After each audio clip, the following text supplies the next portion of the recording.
Lord Voldemort is a fictional character in J.K. Rowling's Harry Potter series. Voldemort first appeared in Harry Potter and the Philosopher's Stone, which was released in 1997. Voldemort appears either in person or in flashbacks in each book and film adaptation in the series, except the third, Harry Potter and the Prisoner of Azkaban, where he is mentioned. In the series, Voldemort is the arch-enemy of Harry Potter, who according to a prophecy has the power to vanquish the Dark Lord. Almost no witch or wizard dares to speak his name, instead referring to him by epithets such as, you-know-who, he who must not be named, or the Dark Lord. Voldemort's obsession with blood purity signifies his aim to rid the wizarding world of Muggle heritage and to conquer both worlds, Muggle and Wizarding, to achieve pure blood dominance. Through his mother's family, he is the last descendant of Wizard Salazar Slytherin, one of the 4 founders of Hogwarts School of Witchcraft and Wizardry. He is the leader of the Death Eaters, a group of evil wizards and witches dedicated to ridding the wizarding world of Muggles and establishing Voldemort as its supreme ruler. According to an interview with Rowling, Voldemort is pronounced with a silent T at the end, as in the French word mort, meaning death. This was the pronunciation used by Jim Dale in the first 4 US audiobooks. However, after the release of the film version of Harry Potter and the Philosopher's Stone, in which the characters who dared refer to him by name pronounced it with the T, Dale altered his pronunciation to that in the film's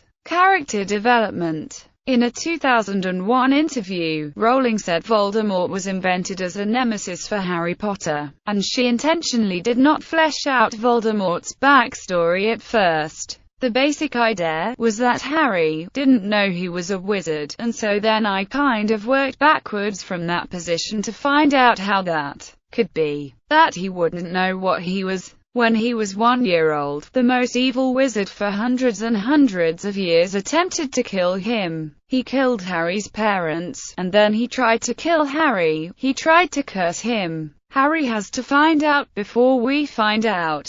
And so, but for some mysterious reason the curse didn't work on Harry. So he's left with this lightning bolt-shaped scar on his forehead, and the curse rebounded upon the evil wizard, who has been in hiding ever since. In the second book, Rowling establishes that Voldemort hates non-pure-blood wizards, despite being a half-blood himself. In a 2000 interview with the BBC, Rowling described Voldemort as a self-hating bully. Well, I think it is often the case that the biggest bullies take what they know to be their own defects, as they see it, and they put them right on someone else, and then they try and destroy the other, and that's what Voldemort does. In the same year, Rowling became more precise about Voldemort. She began to link him to real-life tyrants, describing him as a raging psychopath, devoid of the normal human responses to other people's suffering. In 2004, though, Rowling said that she did not base Voldemort on any real person. In 2006, Rowling told an interviewer that Voldemort at his core has a human fear, the fear of death. She said, "Voldemort's fear is death, ignominious death. I mean, he regards death itself as ignominious. He thinks that it's a shameful human weakness. As you know, his worst fear is death." Throughout the series, Rowling establishes that Voldemort is so feared in the wizarding world that it is considered dangerous even to speak his name. Most characters in the novels refer to him as you-know-who, or he who must not be named, rather than say his name aloud. In Harry Potter and the Deathly Hallows, a taboo is placed upon the name, such that Voldemort or his followers may trace anyone who utters it. By this means, his followers eventually find and capture Harry and his friends Ron Weasley and Hermione Granger. In the second book, Rowling reveals that I Am Lord Voldemort is an anagram of the character's birth name of Tom Marvolo Riddle. According to the author, Voldemort's name is an invented word.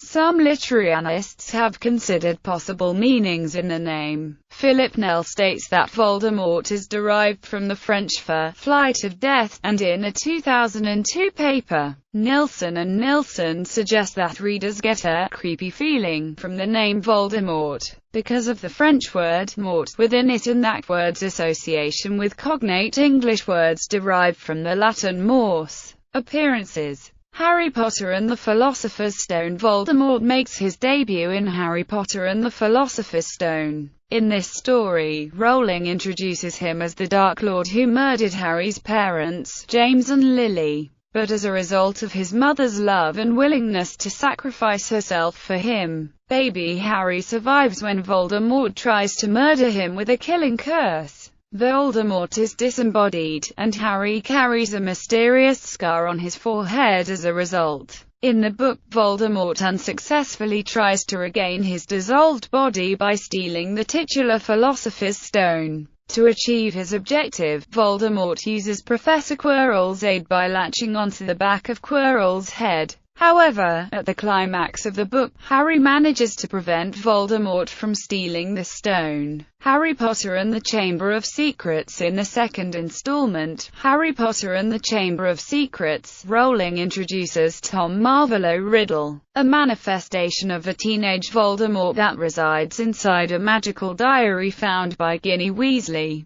In this book, Ginny is written as a shy girl with a crush on Harry. Feeling anxious and lonely, she begins to write into the diary and shares her deepest fears with the sympathetic Tom. However, at the climax of the story, when Riddle rearranges the letters in his name to write, "I am Lord Voldemort," Riddle is revealed as a magical manifestation of the boy who would later grow up to become the Dark Lord. Riddle states he has grown strong on Ginny's fears and eventually possesses her, using her as a pawn to unlock the Chamber of Secrets, whence a basilisk is set free and petrifies several Hogwarts students. Harry defeats the manifestation of Riddle from the diary and the basilisk. In Harry Potter and the Half-Blood Prince, Albus Dumbledore reveals to Harry that the diary was one of Voldemort's Horcruxes. Harry Potter and the Prisoner of Azkaban. Voldemort does not appear in the third book, Harry Potter and the Prisoner of Azkaban, either in person or as a magical manifestation. He is, however, heard when Harry passes out from the harsh effects of a Dementor. Towards the end of the story, Sybil Trelawney, the divination professor, makes a rare genuine prophecy. The Dark Lord lies alone and friendless, abandoned by his followers. His servant has been chained these 12 years. Tonight, before midnight, the servant will break free and set out to rejoin his master. The Dark Lord will rise again with his servant's aid, greater and more terrible than ever before. Tonight, before midnight, the servant will set out to rejoin his master, though it is initially implied that the prophecy refers to Sirius Black, the book's ostensible antagonist. Harry Potter and the Goblet of Fire. In the fourth installment of the series, Harry Potter and the Goblet of Fire, Voldemort appears at the start and the climax of the book. Rowling lets many seemingly unrelated plot elements fall into order. It is revealed that Voldemort's minion Barty Crouch Jr., disguised as Hogwarts Professor Mad-Eye Moody, has manipulated the events of the Triwizard Tournament in Harry's favor. Voldemort's goal is to teleport Harry under Dumbledore's watch as a reluctant participant to the Little Hangleton graveyard, where the Riddle family is buried. Harry is captured and, after Pettigrew uses Harry's blood to fulfill a gruesome magical ritual, Voldemort regains his body and is restored to his full power. For the first time in the series, Rowling describes his appearance: tall and skeletally thin, with a face whiter than a skull, with wide, livid scarlet eyes and a nose that was as flat as a snake's with slits for nostrils. Rowling writes that his hands were like large, pale spiders, his long white fingers caressed his own chest, his arms, his face, the red eyes, whose pupils were slits, like a cat's, gleamed still more brightly through the darkness. It was revealed that, while in Albania, Pettigrew had captured the Ministry of Magic official Bertha Jorkins. who was tortured for information about the Ministry. After they learned that Barty Crouch Jr., a faithful Death Eater, had been smuggled out of Azkaban and was privately confined at his father's house, they killed her. With Pettigrew's help, Voldemort creates a small, rudimentary body, corporeal enough to travel and perform magic, and formulated a plan to restore his own body by capturing Harry. A portion of the plan had been overheard by Frank Bryce, a gardener, whom Voldemort then killed. Voldemort then completes his plan and returns to life in his full body as a result of the ritual with Harry's blood. He then summons his Death Eaters to the graveyard to witness the death of Harry, as he challenges Harry to a duel. However, when Voldemort duels Harry, their wands become magically locked together due to the twin phoenix feather cause of the wands, because of a phenomenon later revealed as priori incantatem. Ghost-like manifestations of Voldemort's most recent victims then appear and distract Voldemort, allowing Harry just enough time to escape via Portkey with the body of fellow student Cedric Diggory, who was murdered by Pettigrew on Voldemort's orders. Harry Potter and the Order of the Phoenix. Voldemort appears at the climax of the 5th book, Harry Potter and the Order of the Phoenix, having again plotted against Harry. In this book, Harry goes through extreme emotional stress, and according to Rowling, it was necessary to prove that Harry is emotionally vulnerable and thus human, in contrast to his nemesis Voldemort, who is emotionally invulnerable and thus inhuman. Harry is a very human hero, and this is, obviously, there's a contrast between him, as a very human hero, and Voldemort, who has deliberately dehumanized himself. And Harry, therefore, did have to reach a point where he did almost break down. In this book, Voldemort makes liberal use of the Ministry of Magic's refusal to believe that he has returned. Voldemort engineers a plot to free Bellatrix Lestrange and other Death Eaters from Azkaban and then embarks on a scheme to retrieve the full record of a prophecy stored in the Department of Mysteries regarding Harry and himself. He sends a group of Death Eaters to retrieve the prophecy, where the Order of the Phoenix meets them. All but Bellatrix are captured, and Voldemort engages in a ferocious duel with Dumbledore. When Dumbledore gets the upper hand, Voldemort attempts to possess Harry but finds that he cannot. Harry is too full of that which Voldemort finds incomprehensible, and which he detests as weakness. Love. Sensing that Dumbledore could win, Voldemort disapparates, but not before the Minister for Magic sees him in person, making his return to life public knowledge in the next book. Harry Potter and the Half-Blood Prince. Voldemort does not appear in Harry Potter and the Half-Blood Prince, although his presence and actions are felt. He once again declares war, and begins to rise to power once more. He murders Amelia Bones of the Department of Magical Law Enforcement, and begins to target members of the Order of the Phoenix, including Emmeline Vance. Rowling uses several chapters as exposition to establish Voldemort's backstory, in a series of flashbacks, using the pensieve as a plot device. She reveals that Voldemort is the son of the witch Merope Gaunt and a muggle called Tom Riddle. Riddle abandons Merope before their child's birth, soon after which Merope dies, just hours after giving birth. After living in an orphanage, young Riddle meets Albus Dumbledore, who tells him he is a wizard and arranges for him to attend Hogwarts. Riddle is outwardly a model student, but is in reality a psychopath who takes sadistic pleasure in using his powers to harm and control people. He eventually murders his father and grandparents as revenge for abandoning him. The book also discusses Riddle's hatred of Muggles, his obsession with Horcruxes, and his desire to split his soul to achieve immortality. Rowling stated Voldemort's conception under the influence of a love potion symbolizes the prejudicial circumstances under which he was brought into the world. In the main plot of the book, Voldemort's next step is to engineer an assault on Hogwarts, and to attack Dumbledore. This is accomplished by Draco Malfoy, who arranges transportation of Death Eaters into Hogwarts by a pair of vanishing cabinets.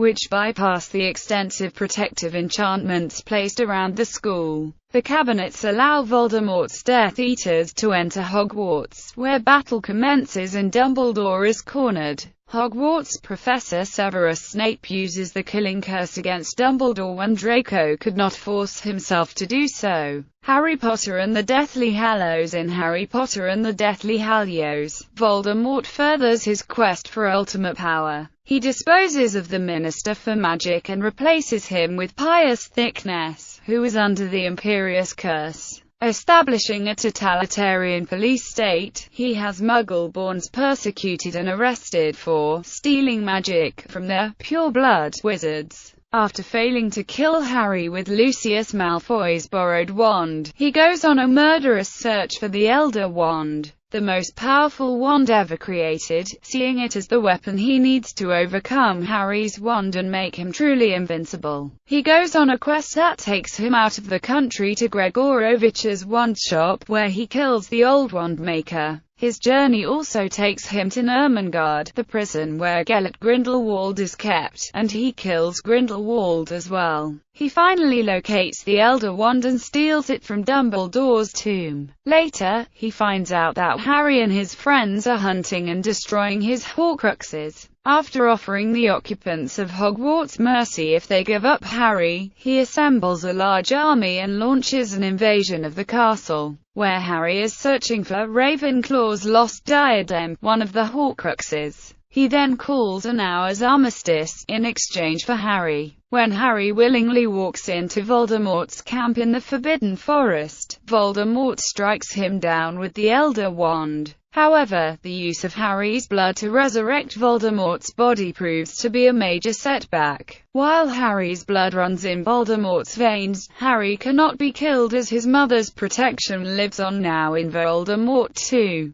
Instead, Voldemort destroys the part of his own soul that resides in Harry's body. Voldemort forces Rubeus Hagrid to carry Harry's apparently lifeless body back to the castle as a trophy, sparking another battle during which Nagini, his last Horcrux, is destroyed by Neville Longbottom. The battle then moves into the Great Hall, where Voldemort fights Minerva McGonagall, Kingsley Shacklebolt, and Horace Slughorn simultaneously. Harry then reveals himself and explains to Voldemort that Draco became the true master of the Elder Wand when he disarmed Dumbledore. Harry, in turn, won the wand's allegiance when he took Draco's wand. Voldemort nonetheless casts the killing curse with the Elder Wand while Harry uses a disarming charm with Draco's. But the Elder Wand refuses to kill its master and the spell rebounds on Voldemort who, with all of his Horcruxes destroyed, finally dies. His body is laid in a different chamber from all the others who died battling him. Rowling stated that after his death, Voldemort is forced to exist in the stunted infant-like form that Harry sees in the King's Cross-like limbo after his confrontation with Voldemort in the Forbidden Forest. Rowling also mentioned that, despite his extreme fear of death, he cannot become a ghost.